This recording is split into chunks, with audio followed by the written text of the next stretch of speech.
మీ సచివాలయం ఏదో చెప్పండి సార్.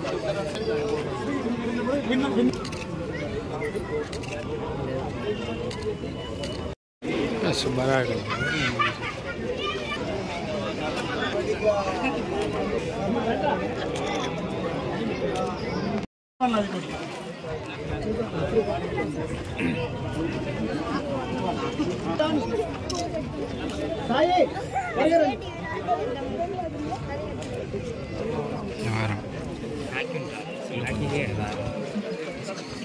పిల్లలు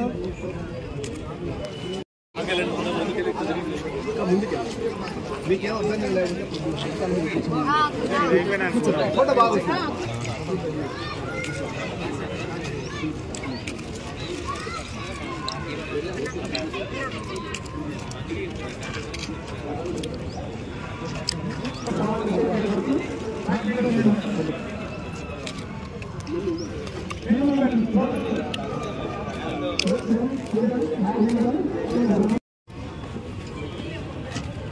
పిల్లలు చికెన్ అవుతుంది.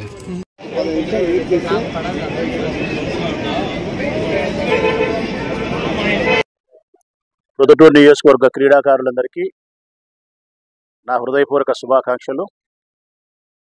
ప్రతి క్రీడాకారునికి ఆల్ ది బెస్ట్. రాష్ట్ర ప్రభుత్వం, జగన్మోహన్ రెడ్డి గారి ప్రభుత్వం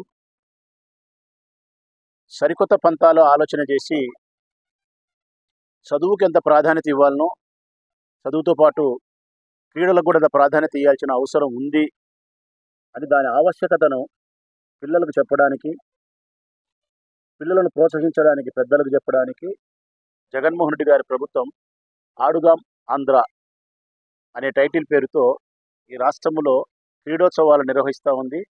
క్రీడా సంబరాలను నిర్వహిస్తూ ఉంది కోట్ల రూపాయలు ఖర్చు చేసి. గతంలో ఏ ప్రభుత్వాలు కూడా పిల్లల గురించి కానీ, పిల్లల విద్య గురించి కానీ, వారి క్రీడల గురించి కానీ, వారి ఆరోగ్యాన్ని గురించి కానీ ఏ ప్రభుత్వం ఆలోచన చేయలే. సత్యం. గత పాలకులు రాజకీయాలు చేసినారే తప్ప ప్రజలకు సేవ చేయలే. సాంప్రదాయబద్ధంగా కొన్ని పనులు నిర్వహించినారే తప్ప సరికొత్త పంతాల సంస్కరణలు అయితే తీసుకురాలేకపోయినారు. అది ఓ యువకుడు తీసుకురాగలిగినందుకు చాలా గర్వపడుతూ ఉన్నాం. ఆ యువకుడే జగన్మోహన్ రెడ్డి కావడం, ఆయన పార్టీలో మేము కొనసాగడం మనస్ఫూర్తిగా మేము గర్వపడుతూ ఉన్నాం, సంతోషపడుతూ ఉన్నాం. ఇప్పుడు ఈ కార్యక్రమాన్ని ఉద్దేశించి మనం మాట్లాడాల్సి ఉంది కాబట్టి దీని గురించే మాట్లాడతాం. ఎంత ప్రయోజనం ఉందో ఒక్కసారి ఆలోచన చేయండి మీరే. ఇంతకుముందు ఎవరే కానీ క్రీడల గురించి ఆలోచన చేసిన అవకాశమే లేదు. సరే, విద్యకే సరైన ప్రాధాన్యత ఇవ్వాలి ఈ రాష్ట్రంలో. జగన్మోహన్ రెడ్డి వచ్చిన తర్వాత విద్యకు ప్రాధాన్యత ఇచ్చి నాడు నేడు మనబడి వచ్చింది, అమ్మఒడి వచ్చింది, ఇంగ్లీష్ మీడియం వచ్చింది, డిజిటల్ ఎడ్యుకేషన్ వచ్చింది, పిల్లల ఆరోగ్యానికి జాగ్రత్తలు తీసుకున్నారు, వాళ్ళ పోషక విలువల ఆహారానికి జాగ్రత్తలు తీసుకున్నారు. చదువుతో పాటు క్రీడలు కూడా ఉండాలి. రెండు కళ్ళ లాంటివి విద్యార్థులకు.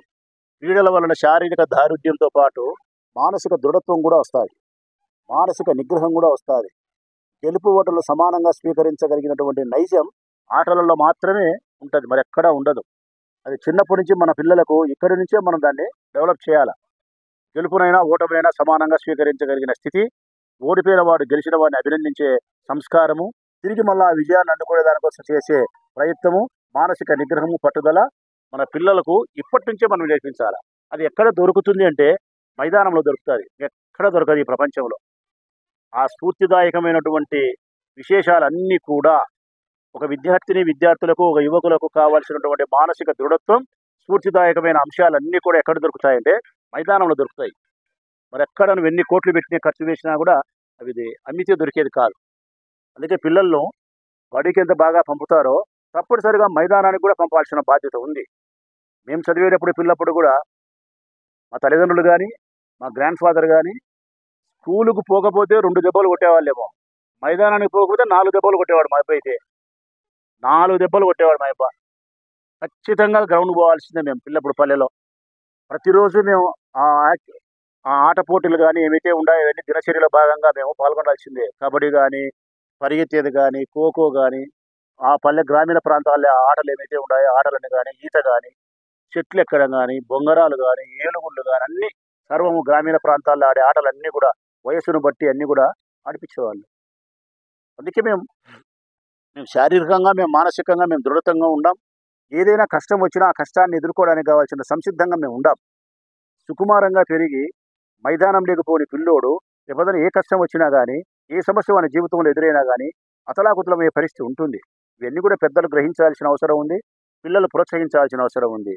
పిల్లలు బాగా గ్రౌండ్లో పోయి ఆడుకుంటే చదువులో మార్కు తక్కువ వస్తే నువ్వెందుకు దరంగావలేని? ఎందుకు దరంగాడు? ఎందుకు? చదువుకుంటేనే దరమవుతాడు. చదువులో 4 మార్కులు తక్కువ వచ్చి ఆటల్లో 4 కప్పులు ఎక్కువ వచ్చే తరంగాడంటే మీరు ఏం నేర్పిస్తున్నారు పిల్లలకు? తప్పనిసరిగా ఆట పోటీలలో కూడా మైదానంలో ఎవడైతే ఉన్నతమైన స్థితిలో ఉంటాడో ఆ పిల్లవాడు, ఆ పిల్ల కానీ, విద్యార్థులు కానీ తప్పకుండా మీ కుటుంబానికి పనికొస్తారు, వాళ్ళు పనికొస్తారు. ముఖ్యంగా ఈ దేశానికి పనికొస్తారు. ఆ పిల్లలు ఈ దేశ గౌరవాన్ని పెంచడానికి పనికొస్తారు. వాళ్ళ జీవితాన్ని వాళ్ళు సరిదిద్దుకోగలుగుతారు. కాబట్టి ప్రతి తల్లిదండ్రులకు మీ బిడ్డ రాచమౌళి విజ్ఞప్తి చేస్తూ ఉన్నాడు. చదువుకి ఎంత ప్రాధాన్యత ఇస్తారో క్రీడలకు అంత ప్రాధాన్యత ఇవ్వండి. దయచేసి మీ పిల్లలను అటువైపు ప్రోత్సహించండి. క్రీడల్లో ఎవరైతే రాణిస్తారో అటువంటి వాళ్ళ యొక్క జీవిత విశేషాలు కూడా మీరు గమనించండి. ఉన్నత శిఖరాలను అధిరోహించినారు. చదువుకుంటే పిల్లలకు కూడా స్పోర్ట్స్ కోటాలో కొన్ని చాలా పెద్ద పెద్ద ఉద్యోగాలు వస్తాయి. ఎక్కువ మార్కులు వచ్చిన వానికంటే చాలా తక్కువ మార్కులు వచ్చినా కూడా క్రీడల్లో సరైనటువంటి ప్రోత్సాహం ఉండి సర్టిఫికేట్ ఉండే వాళ్ళకు ఉద్యోగ అవకాశాలు కూడా ఎక్కువ. కాబట్టి పిల్లల భవిష్యత్తుకు బంగారు బాట వేసేదానికి కూడా క్రీడలు ఉపయోగపడుతుంది.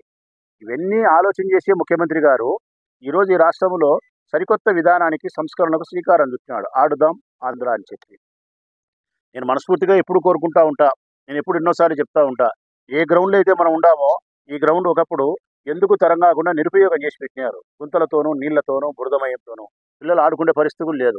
ఈరోజు పిల్లలు ఇక్కడ ఆడుకుంటున్నారు గత కొన్ని సంవత్సరాలుగా, 6-7 సంవత్సరాలుగా. అంటే ఈరోజు ప్రభుత్వం ఇక్కడ ఆట పోటీ నిర్వహిస్తుందంటే అక్షరాల అది నేను ఎప్పుడో 6 సంవత్సరాల కిందట మొదటిసారి ఎమ్మెల్యే అయినప్పుడు ఈ గ్రౌండ్ పరిస్థితి చూసి పిల్లలు పెద్దలు నా దృష్టికి తెస్తే 50 లక్షల రూపాయలు నా సొంత డబ్బు పెట్టి ఈ గ్రౌండ్ను తయారు చేశాను. నేను 50 లక్షలు పెట్టి దాదాపు 1500 ట్రిప్పులు ట్రాక్టర్ల మట్టి తోలినాం. ఇక్కడికి దువ్వూరు నుంచి 1500 ట్రాక్టర్ల మట్టి తోలినాం దీన్ని ఎత్తు చేసేదానికి.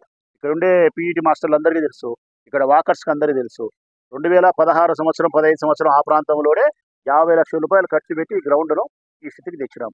కారణం నా ఊర్లో ఉండే పిల్లలు ఆడుకునే దానికి మంచి మైదానం ఉండాలా, ఆ మైదానంలో వాళ్ళు కావాలా, క్రీడల్లో వాళ్ళు ఉత్తీర్ణత సాధించాలా, ఎదగాలన్నదే నా లక్ష్యం. ఆనాడు చెప్పినా ఈనాడు చెప్తాను.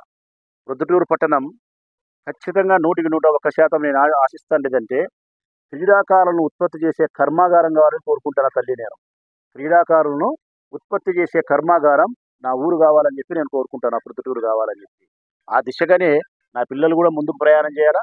మా ప్రభుత్వం కూడా అందుకు సహకరిస్తుంది. ముఖ్యంగా పర్సనల్గా ఎమ్మెల్యేగా నేను మాత్రం మా పిల్లలకు వ్యక్తిగతంగా కూడా ఎంత దూరం ప్రోత్సహించాలో, ఎంత సహాయం చేయాలో చేస్తాం.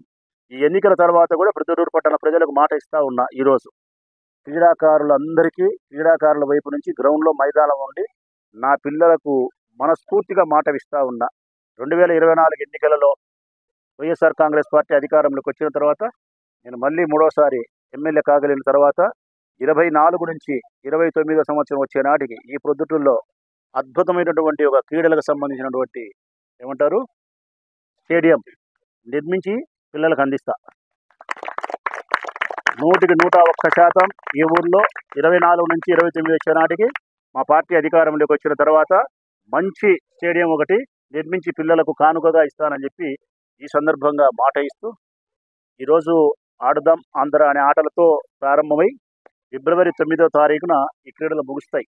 ఫిబ్రవరి 9. ఫిబ్రవరి 10 నుంచి రాజకీయ క్రీడ ప్రారంభమవుతుంది. ఈ క్రీడల్లోనూ జగనే గెలుస్తాడు, ఆ క్రీడల్లోనూ జగనే గెలుస్తాడు. All the best Jagan, all the best క్రీడాకారులు.